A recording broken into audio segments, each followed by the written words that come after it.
diffonde sta fede dentro. Sì, caro mio. Lo so, è mia cosa, è una roba che bisogna avere, una necessità per vivere tranquilli. Bravo, e per vivere tranquilli bisogna stare attenti a tutto ed agire in maniera regolamentare per scongiurare la disgrazia. Certo, regolamentare, assolutamente regolamentare. Ma vuol dirmi che c'è un regolamento anche per queste robe qua? Un regolamento? Beh, sicuro che c'è un regolamento per filo e per segno, no? Ad esempio, se lui incontra per strada una femmina gobba. Non chiamarci femmina gobba, neanche nominarla. No, dirlo se puoi, vederla no. Vederla. Se lui incontra per strada una femmina gobba. cosa Facilissimo. c'è che fa per scongiurare la disgrazia? Se si vede una femmina gobba per strada, prima roba da fare è guardarsi intorno, cercare un paio di luce, insomma un paio che sia di ferro, avvicinarsi al paio di ferro, imbrassarlo, tenerlo stretto, sento e aspettare che la femmina gobba. Tutto qua.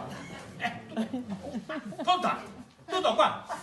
Guarda che l'usi in serio pericolo. E non basta imbrassare il paio. Non basta imbrassare il paio. Ma no, cosa sai che si fa? Dopo cosa si fa? Non me ricordo più. Già si ricorda, si spua, no?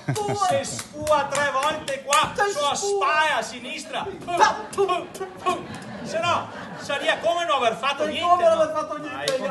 E me casca sui fondamentali, Fontana. Ecco perché che l'altro giorno sono arrivato tardi a lavorare, commendatore. Quando vuoi andare in posta a fare che commissione? Vengo fuori dalla posta. Chi sei che mi attraversa la strada?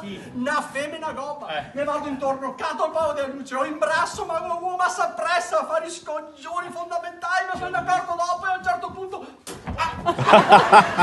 Ma Fontana!